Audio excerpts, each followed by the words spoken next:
아버지, 저희들 너무나도 부족하고 너무나도 연약하며 하나님 앞에 드릴 것 없는 저희들이 주님의 말씀을 듣고 힘을 얻고 지혜를 얻으며 마귀하고 싸우고자 하는 그러한 담대함도 없습니다. 아버지 하나님, 저희들이 주님의 부르심을 받을 때까지 이 땅을 어떻게 살 것인가를 우리가 한번 다시 생각해보는 계기를 갖고자 합니다.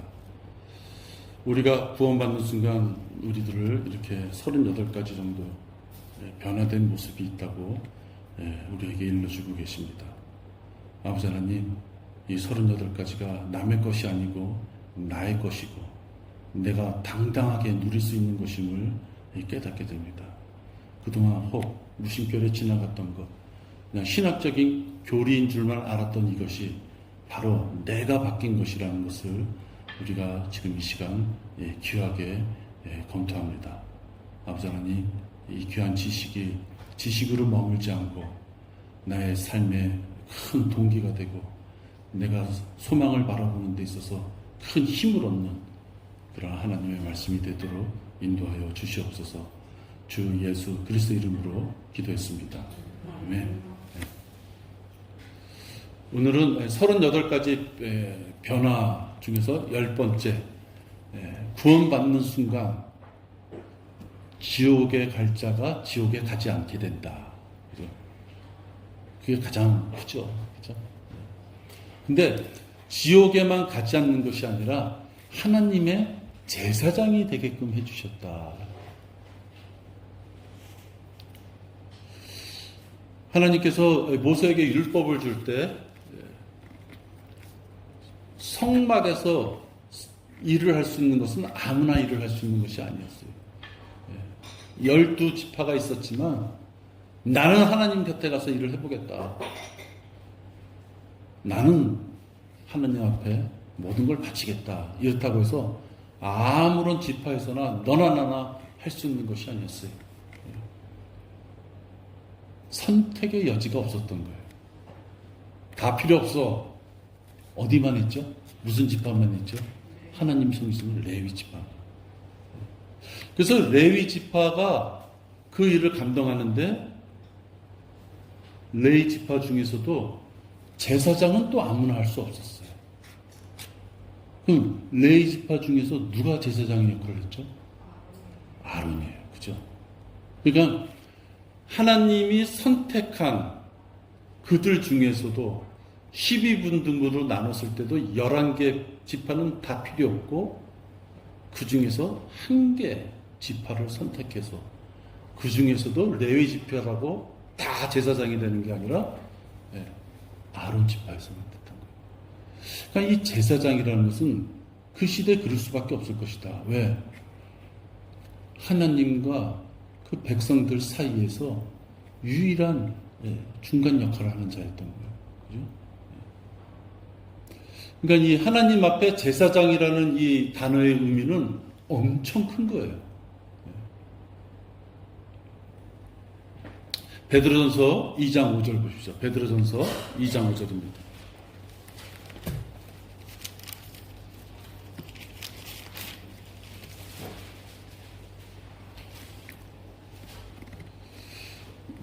너희도 산 돌들로서 영적인 집으로 지어지고 예수 그리스도로 인하여 하나님께서 기뻐하시는 영적인 제물들을 드리는 거룩한 제사장이 되느니라. 신약 성도들에게 주신 말씀이에요. 바로 우리들에게 영적인 제물들을 드리는 거룩한 제사장이 된다. 그러니까 제사장 그러면은 거룩함이 가장 그 제사장의 1순위인 거예요. 제사장의 성품 중에서 뭐니 해도 거룩함이 제사장이 역할을 할 수 있는 가장 기본적인 성품이 되어야 돼요. 바로 그 제사장을 지금 이 시대에 우리 보고 너희들이 영적인 제물을 드리는 제사장이 되었다.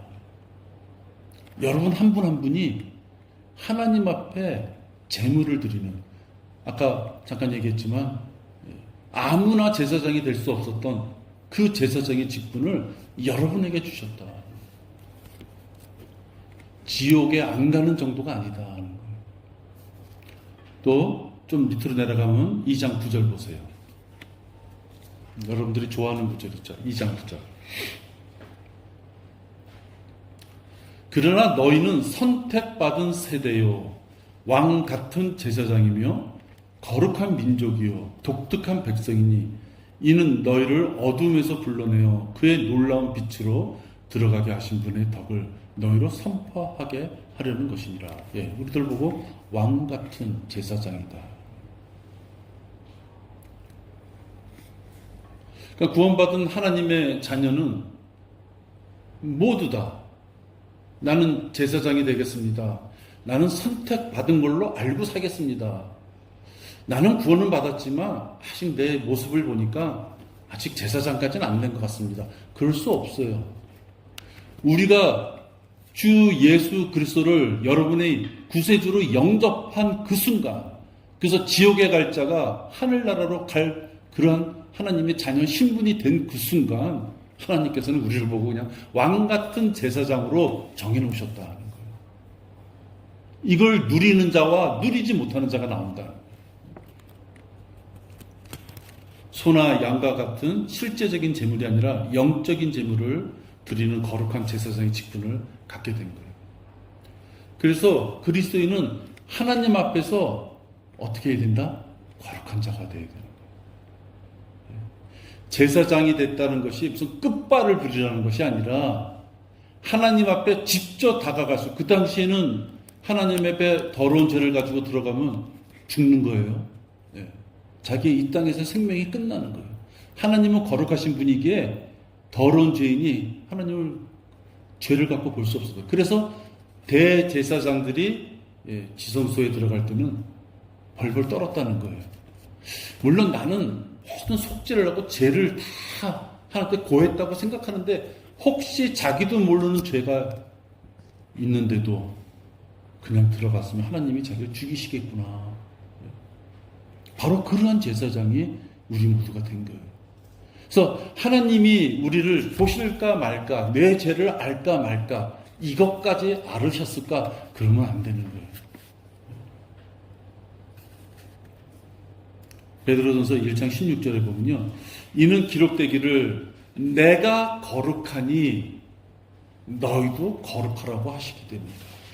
하나님께서는 우리 보고 거룩해지라. 그래서 우리가 아마 오늘은 안 될 것 같고 다음 시간에 우리가 공부하게 될 것 같은데요, 거룩해진 것, 성화에 대해서 배우게 돼요. 내가 거룩하니 너희도 거룩하라. 여러분 마음속에 생각해 보십시오. 내가 제사장이 되었구나. 내가 하나님 앞에 다가설 때 하루 죄가 없으신 그 하나님 앞에 내가 거룩한 모습으로 다가설 수 있었을까? 옛날에는 그냥 죽었다고 하는데, 예? 옛날에는 그냥 죽었다고 하는데 하나님 앞에 그 거룩하신, 동일한 그 거룩하신 것을 좋아하시고 거룩하길 원하시는 그분 앞에 내가 거룩하게 다가갔었는가? 구약의 레위 지파의 제사장들은 이 거룩함을 위해서 각종 율법의 세부 규정으로 정해져 있는 그 규율을 지켜야만 됐지만, 교회 시대에는요, 우리는 성령님의 지시를 따라서 하나님의 말씀대로 행하면 누구나가 다 영적인 제사장이 돼요. 그 당시에는 하나님이 선택하고 머리서부터 기름을 부어서, 그렇죠? 그렇게 해서 제사장을 선택했지만, 지금은 누구든지, 한 명이 아니라 지금은 누구든지 하나님의 말씀대로 행하면서 그 거룩한 제사장의 역할을 감당할 수 있는 신분이 구원받는 순간 되었다. 그래서 지금 이 시대에 신부들, 저기 카톨릭에서 말하는 신부들, 그들이 자기만의 제사장인 것처럼 특정 계급층을 형성해서 거룩한 어떤 성자의 모습, 자기보다 하층 계층인 그런 성도, 일반 교인들을 대하는 것처럼, 자기가 마치 고해성사를 받으면서 자기만이 제사장이고 자기가 하나님을 대리한 구약 시대 때 그런 거죠. 그거는 말도 안 되는 얘기다. 지금은 여러분들이 하나님 앞에 가고 싶으면 송목사를 찾아가지고 합니까? 그런 시대가 아니라는 거예요. 그죠? 지금 이 시대는 여러분이 제사장이기 때문에 자기의 문제를 가지고 하나님께 고할 거 있으면 여러분이 하나님 앞에 고하시면 되는 거예요. 그죠? 네. 그러니까 카리스마라는 거, 그런 거 푹푹 풍기면서 자기가 마치 하나님인 것처럼 위세를 떠는 신부들의 문제, 그 다음에 은사주의들, 목사들, 그런 사람들 앞에 속아서는 안 된다 하는 것입니다. 주 예수 그리스도의 영원한 언약, 보혈의 능력과 하나님의 말씀으로 우리는 거룩하게 돼. 하나님의 말씀이 구원받은 자는 왕같은 제사장이 된다고 하셨기 때문에 우리는 내가 왕같은 제사장이구나 그렇게 하는 거예요. 말씀에 의해서. 그러한 우리가 율법 또는 동물의 피로 거룩하게 된 구약시대의 제사장보다 우리가 얼마나 더 거룩해야 되어져야 되겠느냐 하는 거예요. 그들은 율법과 동물의 피로 제사장의 직분을 얻었고 그 역할을 했지만 우리는 무슨 피로 얻었어요? 예수 그리스도의 보혈로. 우린 동물의 피가 아니라 예수 그리스도의 보혈로 제사장이 된 자들이에요. 그러니까 우리는 구약의 제사장보다 더 거룩해야 되는 거예요. 혹 생활에 쫓기고 육신의 연약함 때문에 하나님 앞에 거룩하다라고까지 말씀드리기가 참으로 나쁘고 그런 생활을 우리가 많이 한다 할지라도 그럴 때마다 자백하시면서 그 죄를 씻어버리면 하나님은 예수님께서는 신실하셔서 그 자의 모든 죄를 용서해 주시겠다 하셨어요. 그죠? 그렇게 이제 제사장이 됐다는 게 10번째고요. 그 다음에 이제 38가지의 변화 중에서 11번째입니다. 11번째는 구원받은 죄인은 하나님과 화해하게 된 신분이다. 하나님이 지옥에서부터 구원해 준 것으로 끝난 게 아니라 우리를 구원해 준 하나님하고 우리 사이에 화해가 이루어졌다. 냉랭한 사이가 아니라는 거예요. 교수형 당할 자를 어떤 왕이 생각해보니 너 죽일 필요까지는 없겠다. 교수형 하는 거 사면. 그래서 그가 교수형에서부터 사면을 당해서 그가 혹시 석방을까지 해서 세상에 나왔다 하더라도 그 왕과는 교제가 없을 수 있는 거예요. 그죠? 근데 여러분, 우리는 지옥에서부터의 그 형벌에서부터 용서를 받고 하나님과 화해하는 자가 됐다. 한술 더 뜬 거죠. 그죠? 냉랭하게 그냥 용서만 받은 관계가 아니라 은혜로 하나님과 화해하는 자가 됐다. 마음을 통할 수 있는 자. 그죠? 둘 사이에 어떠한 껄끄러움이 없는 자. 그런 화해하는 관계가 되었다. 그게 11번째 우리들의 변화예요. 에베소서 2장 11절을 보시면요. 여기서 좀 몇 구절씩 보는데 에베소서 2장 11절입니다.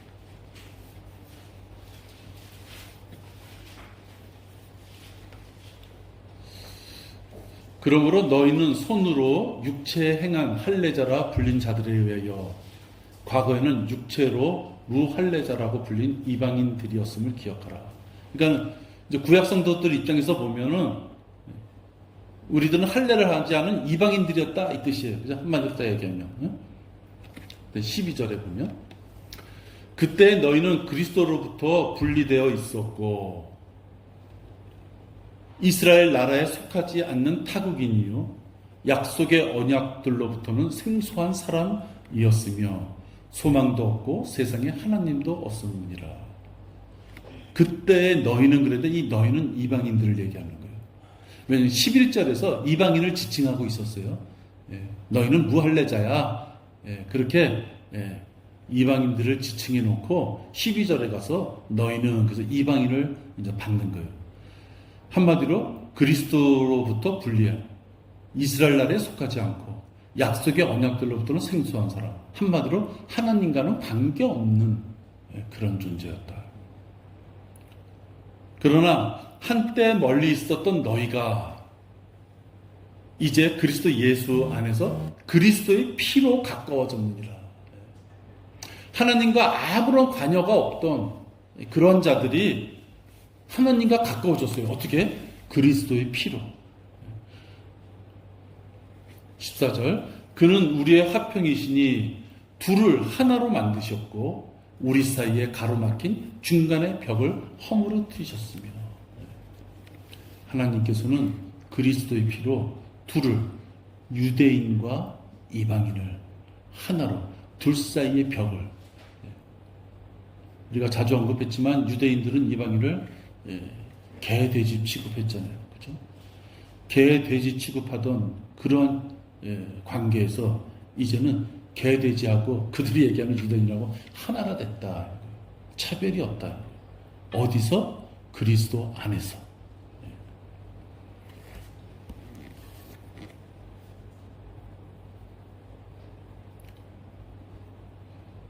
15절을 보면요. 14절 제가 안 읽었죠. 그는 우리의 화평이시니 둘을 하나로 만드셨고 우리 사이에 가로막힌 중간에 벽을 허물어뜨리셨으며, 그 다음에 15절에 보면 원수된 것, 곧 법령 안에 속한 계명들의 율법까지도 그의 육신 안에서 폐기하셨으니 이는 그 둘을 자기 안에서 한 세 사람으로 창조하사 화평케 하시고. 그러니까 15절에 원수된 것을, 그 원수를 뭘 가르치냐면 율법을 가르치는 거예요. 그러니까 율법을 예수 그리스도의 육신 폐기시키셨고 유대인과 이방인을 그리스도 안에서 한 세 사람으로, 이것을 우리가 나눌 때 어떻게 나눠요? 교회다, 이렇게 나누는 거예요. 교회가 없던 시절은 모든 인류를 두 가지로 나누는 거예요. 유대인 플러스 이방인이에요. 그죠? 네. 유대인 말고는 다 이방인이에요. 거기엔 착한 사람, 깨끗한 사람, 순결한 사람 다 필요 없어요. 네. 그 이방인들은 인성이 좋은 사람도 있을 수 있어요. 그죠? 그러나 유대인의 관점에서 보면 그 이방인은 다 개, 돼지 취급을 받던 자예요. 그래서 예수 그리스도가 이 땅에 오셔서 죽으시는 그 순간, 그리고 오순절날 교회가 이루어지는 그 순간까지는 이 땅에는 유대인과 이방인밖에 없었지만, 이제 예수님께서 죽으셨기에 유대인과 이방인 중에서 예수 그리스도를 구세주로 영접해서 그리스도 안에 들어온 자는 교회가 된다, 이거예요. 우리 확실히 해둬야죠. 우리 교회. 그러니까 여기서 한 세 사람은 즉 교회로 창조하사 화평케 하시고, 그가 십자가를 통하여, 16절에, 이 16절은 아주 중요한 구절이에요. 그가 십자가를 통하여 둘을 한 몸으로 만들어 하나님과 화해하도록 함이며 그 십자가로 원수된 것을 죽이려 함이니라. 그러니까 십자가의 대속으로 화해는 완성되는 거예요. 그럼 십자가의 그 대속 이전에 무슨 방법이 있었냐? 없었어요. 기껏 한다는 것이 뭐였어요? 동물의 피로 죄사함을 하는 것. 근데 그건 진정한 화해가 아니다. 진정한 용서가 안 돼요. 동물의 피로 죄를 용서해 주는 것은 덮어버린다. 그래서 내가 항상 얘기하지만 죄사함, 그 앞에 그냥 우리가 외우기 좋게 붙인다면 죄사함에는 피의 속죄, 피의 죄사함, 그렇게 말을 붙이면 좋아요. 동물의 피죠, 엄격히 말하면. 그러나 예수 그리스도가 십자가에서 죽으셔서 우리를 구원해 주셔서 우리가 용서된 것은 속죄, 죄를 덮어버리거나 씻어버리는 정도가 아니라 죄를 구속해 주셨다. 죄값을, 예수 그리스도가 피 흘려 죄값을 치르시고 완전히 우리를 사셨다는 거예요. 그러니까는 단순하게 잠깐 죄를 덮어버리는 거하고 우리를 완전히 죄값을 다 치러버린 거하고는 전혀 틀리는 것이다. 근데 16절에 보니까 그렇게 되어서 우리를 한 몸으로 만들어서 결국 하나님과 화해하게 해주셨는데 방법은 뭐였느냐? 십자가를 통하여서였대요. 그러니까 유대인과 이방인이 한 몸이 되는 것은 십자가의 갈보리 사건에서 하나가 되는 거예요. 그걸 여러분 잘 기억하세요. 유대인과 이방인이 한 몸이 됐어. 그리스도의 몸을 이루어. 어디서? 십자가 갈보리에서. 예수님이 죽으시면서.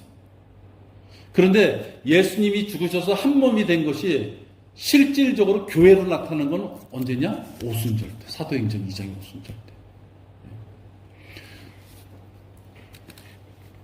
사도 바울은 사도행전 9장에서 구원을 받고. 근데 이 사도 바울이 그리스도의 은혜의 복음을 완성했잖아요.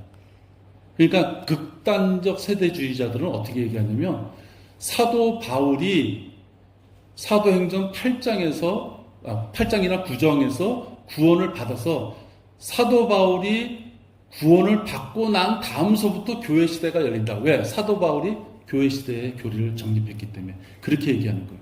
그러나 그러면 극단적 세대주의로서 잘못 얘기하는 거다. 사도 바울은 9장에서 자기가 구원받고 물론 신약 교리를 완성했지만 실질적으로 한 몸이 되는 것은 십자가의 보혈을 흘려주실 때 한 몸이 되는 것은 그 한 몸 된 것이 교회로 나타나는 것은 오순절날 사도행전 2장에서 되는 거예요. 근데 사람들이 그것이 교회 시대라고 인식을 잘 못하는 거예요. 그래서 베드로도 코넬료를 만나기 전까지 어떻게 해요? 코넬료가 부를 때 안 갈라 그러잖아요. 그죠? 그러니까는 이미 그리스도의 은혜의 복음으로 십자가에서 한 몸이 됐고 사도행전 2장에서 신약교회의 첫 시작이 출발됐음에도 불구하고 아직 그것을 그들이 구약의 그 율법에 있었던 사람들이 깨우치지 못하는 거예요. 그렇게 십자가를 통하여 죽음은 예수님 그리스도의 대속을 통하여 한 몸이 이루어지고 그것이 하나님과 화해가 되었다.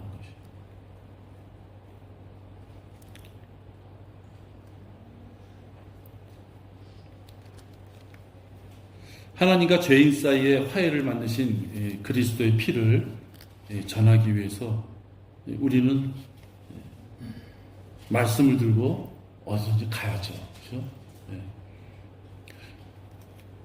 예수님은 우리를 구원해 주시고 거기에 멈추신 것이 아니라 한술 더 떠서 하나님과 우리를 화해케 해 주시기 위해서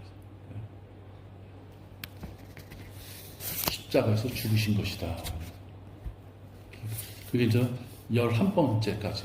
그래서 만약에 우리가 누구를 이제 구령을 했다. 그래서 그분이 이제 예수님을 영접했어요. 그때 우리가 할 수 있는 말이 뭐예요? 지옥에 이제 안 가십니다. 그죠? 우리가 쉽게 말씀하니 하나님의 자녀가 되었습니다. 그 다음에 또 지금 말씀하신 거. 하나님과 화해가 이루어지셨습니다.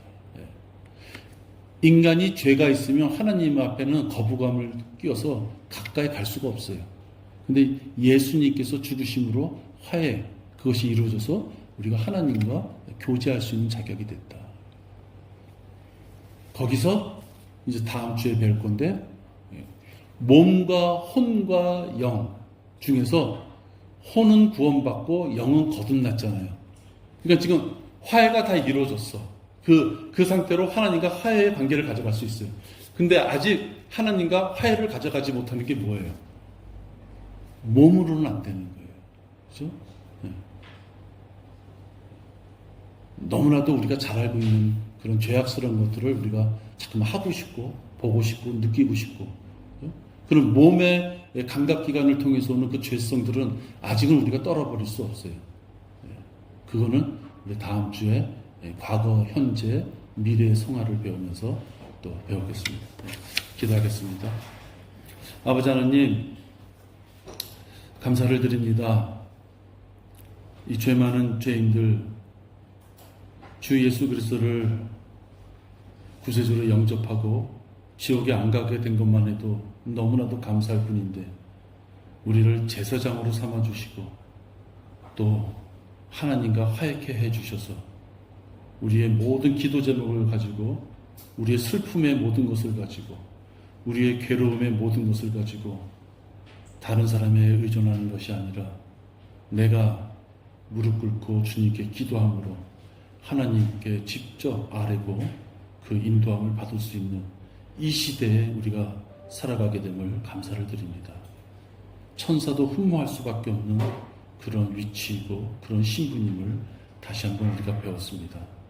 아버지 하나님, 지금 우리에게 너무나도 많은 고민거리와 너무나도 많은 어려움 가운데 사람의 생각으로는 실타래처럼 꼬여져 있는 그 많은 것들이 해결될 수 있는 그 방법을 찾을지 말지를 몰라 우리가 고민하고 있을지라도 아버지 하나님 살펴주셔서 주님의 말씀의 눈동자로 실타래의 끝을 찾을 수 있도록 인도해 주시옵시며 아무리 꼬여있다 한들 주님께서 바람으로 부르셔서 그 실타래의 실들이 다 풀림으로 주님을 섬기는데 아무런 어려움이 없도록 인도하여 주시옵소서. 아버지 하나님, 오늘도 저희들에게 수요 기도회를 통하여 구령도 하게 하시고 교제도 하게 하시고 또 공부도 하게 하심을 감사를 드립니다. 주 예수 그리스도 이름으로 기도했습니다. 아멘. 기도하시겠습니다.